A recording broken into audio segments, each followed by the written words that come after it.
All right, ladies and gentlemen, welcome to another episode of that Gang Stalking Show. My name is Doug. I'm a TI, and I've been a TI since 2004. I'm sorry for the poor quality video, but thanks to my local Wayne Morris of Bullard, Texas, who has hired people with NSA technology to make this a $850 paperweight, I can't record from this video. I can record, but I can't get the video from here to the computer. I really can't get into all of it right now, ladies and gentlemen. I really can't. I have got a mountain of evidence, a mountain of directed conversations, a mountain of menacing, a mountain of harassment, a mountain. If I didn't have a mountain of evidence, why would they hack this? They hack it to keep the data on the phone, to keep me from transferring it to the computer, to where I can upload it to my channel. They hack it to where, let's say I take a selfie of me, that file will transfer to the computer, but if I take a video of someone harassing me, that file won't transfer, but every other file I don't care about will. Let me tell you a little story today. Today is November the 7th, Sunday, 2021. I went out of town intentionally today to bypass NSA technology on my phone, which is it's satellite technology. I thought it was remote access technology, but they're using satellite technology, and I want to show you something. I go out of town intentionally, 20 miles out of town, so I can take the data on my phone and transfer it to this computer. Well, my crappy luck, I get 20 miles out of town and the battery's dead on my computer. But still, that probably wouldn't have done anything anyway. Take a look at my phone. You see where it says cell data off? Everything else is off. After I do a 20-mile dry run and I come back and I can't transfer any data, I get a phone call with these settings off. I shouldn't be able to make a phone call. And someone calls me, and I didn't ask the person, how in the hell are you calling me? I just kept it to myself and I spoke. We had our little business in our chat. Then I get on my phone and I start calling other people with my cell data turned off. I shouldn't be connecting to anybody. But I'm hacked with satellite technology and they forgot to turn the damn thing off. So I'm making phone calls and it's not getting charged to my AT&T account. I make a couple of videos about this and then I stop one of the videos and I go back and I check and take a look. It looks like this now. You see where it's on? It just magically turned itself on.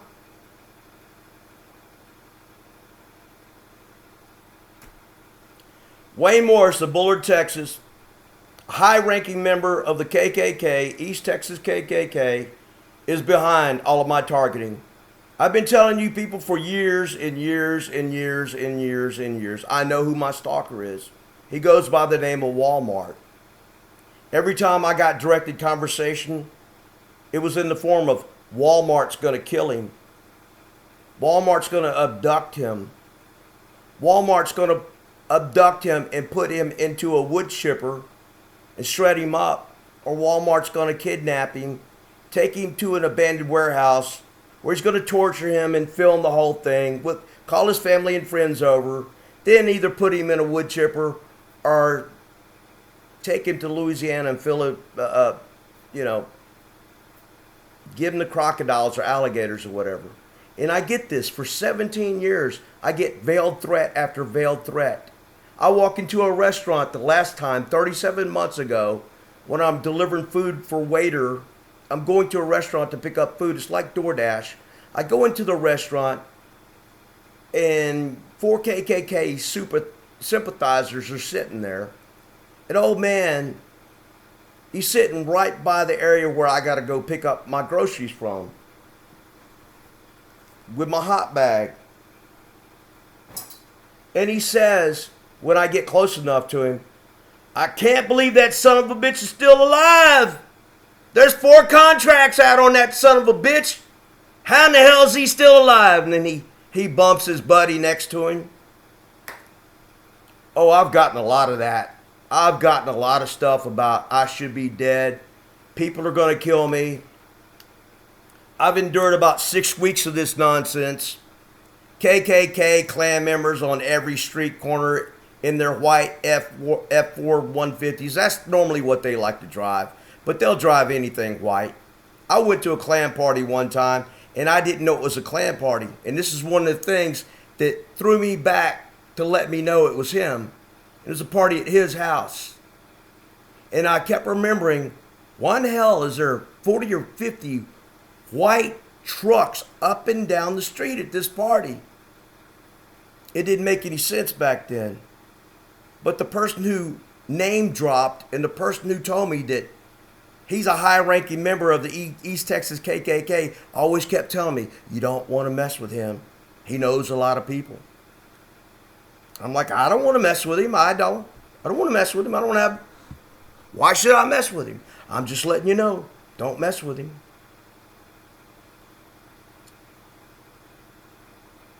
And from 2004 till 2010, I kept saying, it can't be him. Can't be him, because this guy's got, I got respect for him, and he's got integrity. And from 2006 up until 2009, I kept getting these directed conversations where people would be falling asleep at work, CNAs, and all of a sudden they'd wake up and they start reading text messages. Walmart's going to kill him. Walmart's going to do this. Walmart's going to do that. Walmart's going to shoot him in the head. Walmart's going to tattoo a bullet wound in one side of his head and tattoo an exit wound on the other side of the head. I'm like, who is Walmart? They'd look at me and go, you feel okay? You doing okay, Doug? We didn't say anything about Walmart. What are you talking about, Willis? I'm not deaf, I'm not dumb, and I'm not crazy, and I'm not hearing things. This whole Walmart thing, I figured it out the last time I heard it in 2009, and these 2 girls were talking about Walmart's going to tattoo a bullet hole in one side of his head, and the other girl finishes the sentence and goes, she reads her little text message and goes, yeah, Walmart's going to tattoo an exit wound on the other side of his head. And I go, Eureka. Eureka, I know who Walmart is. It's Wayne Morris of Bullard, Texas. The guy that I was told to never, ever cross. I finally figured it out. Put 2 and 2 together with all the other information that I had down through the years.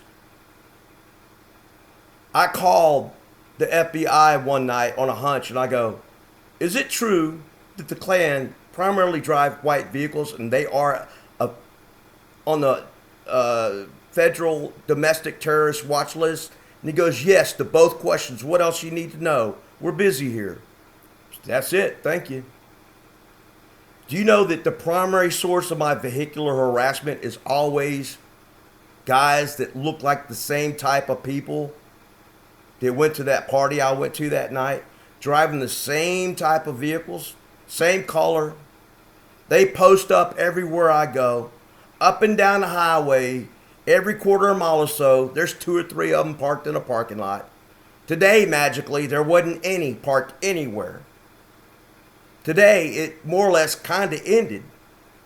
But I'm willing to bet that tomorrow it's not going to end, because I posted his name all over Facebook, and I said, I'm tired of it. I'm going to the police department tomorrow. I'm filing a police report, and I'm filing a restraining order, and I'm going to see what else I can do.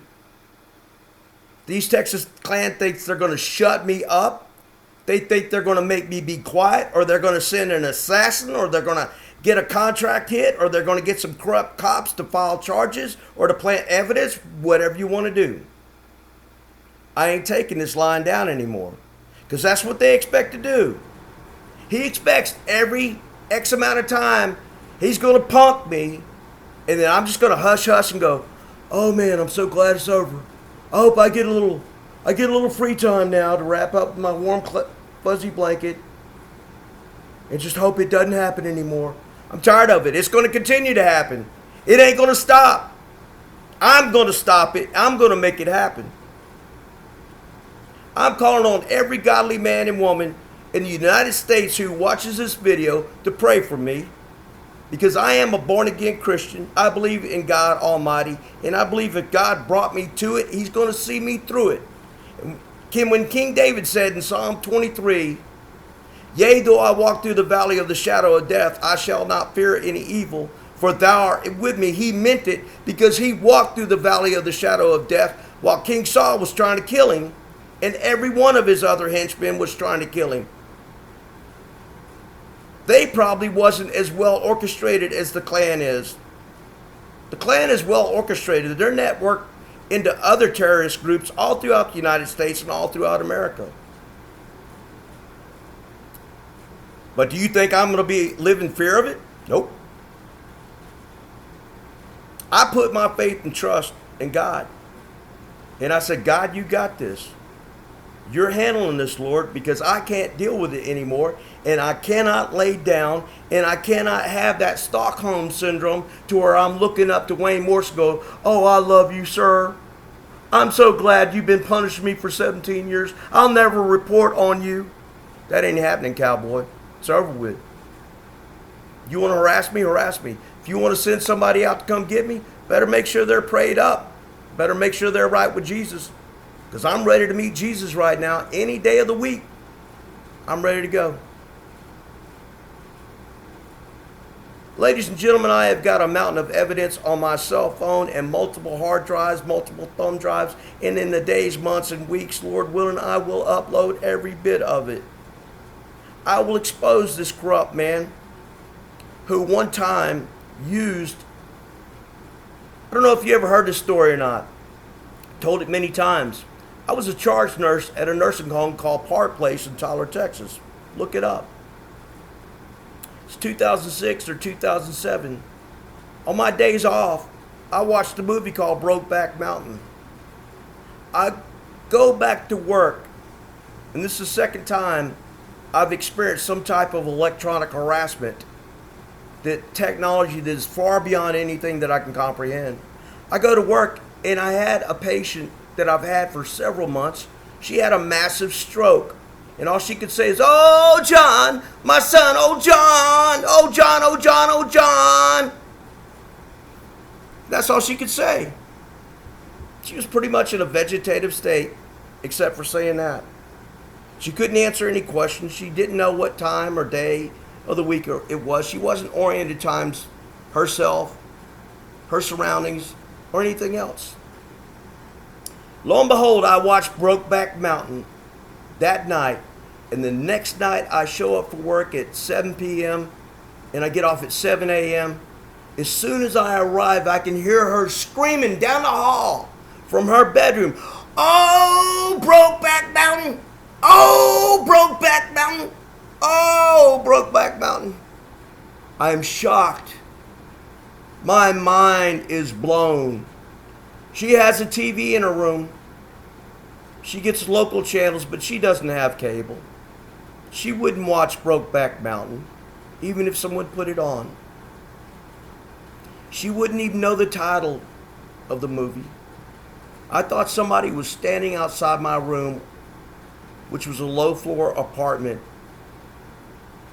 ground floor, and I thought they overheard whatever, the dialogue. Maybe I had my window cracked a little bit. I thought that's how they did it. Now, in hindsight, after multiple years, that's been, I don't know, 13, 14, 15 years ago, I know how they did it. They hacked into my cable. I can tell you right now that the rental car that I got, they've hacked into my radio, and they're displaying text on my radio station dial of bands that I'm not even listening to. They'll put things up like Rat, Metallica, and I'm not even listening to any of those bands. All I'm listening to is gospel. They're showing me that we can hack anything. We can do anything. We got the power to do anything. So they're doing that, and I figured it out. They used voice-to-skull technology on this woman, and they drove this poor woman insane by making her say, oh, Brokeback Mountain.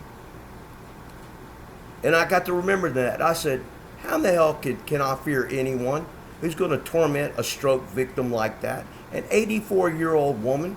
Maybe he didn't personally do it, But this whole program, I'm in this program because of this man.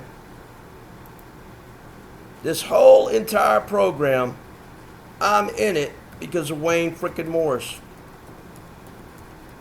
He put me into this program, and he's responsible for every sorry son of a bitch that has done anything to me or to anybody else. Right now, I'm trying to log back into my computer. For some reason, I can't log back in. I can't even see my video, but that's okay. We're going to keep shooting this video until it's time to end it. Okay, I can't log back into my video. Let's see what happens.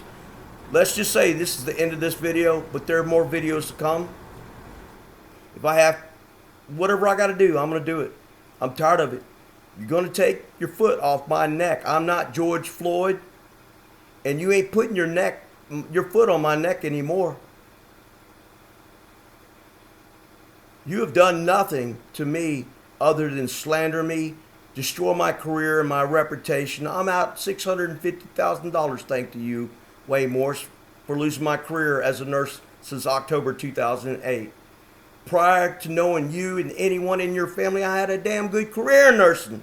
I had a good name. I had a good reputation. I was building a life for myself, and all you've been doing is steadily tearing it down and destroying it. Those days are over, cowboy. They're over. That's the end of this video.